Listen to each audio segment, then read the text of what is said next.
BJP नेता तरुण चुग ने आम आदमी पार्टी के प्रमुख अरविंद केजरीवाल और नेशनल कॉन्फ्रेंस नेता फारूक अब्दुल्ला पर तीखा हमला बोला। E20 ईंधन विवाद को लेकर प्रधानमंत्री आवास तक केजरीवाल के मार्च पर प्रतिक्रिया देते हुए उन्होंने कहा कि केजरीवाल वैज्ञानिक, पर्यावरण और राष्ट्रीय हित से जुड़े मुद्दों को भी राजनीति का माध्यम बना देते हैं। उनका आरोप है कि देश स्वच्छ ऊर्जा और आत्मनिर्भरता की ओर बढ़ रहा है, लेकिन केजरीवाल लोगों के भ्रम और डर फैलाने की कोशिश कर रही है।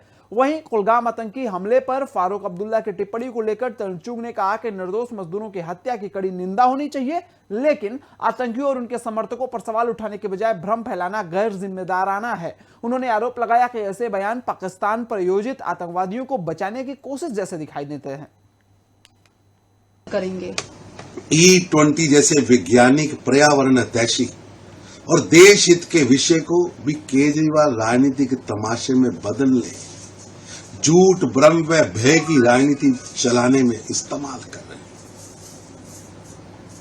जनता को गुमराह करना, डर और अफवाहें फैलाना केजरीवाल की पुरानी कार्यशैली है। देश आज स्वच्छ ऊर्जा, आत्मनिर्भर और हरित भविष्य की दिशा में आगे बढ़ रहा है, लेकिन अरविंद केजरीवाल विकास के हर कदम पर राजनीतिक रंग चढ़ाकर लोगों के मन में अनावश्यक भय, भ्रम पैदा करने का षड्यंत्र रच रहे हैं। किसके इशारे पर रच रहे हैं? किस टूल किट का हिस्सा बनकर रच रहे हैं?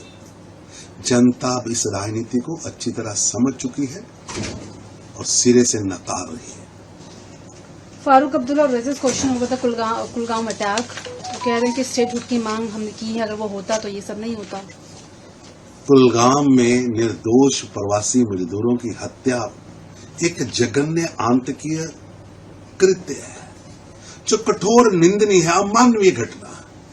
ऐसे समय में आतंकियों के और उनके आकाओं पर सवाल उठाने के बजाय, उसका विरोध करने के बजाय संदेह और भ्रम फैलाने का फारूक अब्दुल्ला का प्रयास बेहद गैर जिम्मेदाराना, पाकिस्तान प्रायोजित आतंकी और पाकिस्तान में बैठे उनके आकाओं को बचाने का प्रोपोगंडा है। अब्दुल्ला परिवार को पाकिस्तान के पीआरओ की भूमिका निभाना बंद करना चाहिए। मत रहिए पीआरओ की भूमिका में। देश की जनता ये जानती है कि आतंकवाद के विरुद्ध ये नेता दो शब्द भी स्पष्ट रूप से नहीं बोलते। घटना निंदनीय है, अमानवीय है। अब्दुल्ला साहब का बयान गैर जिम्मेदार।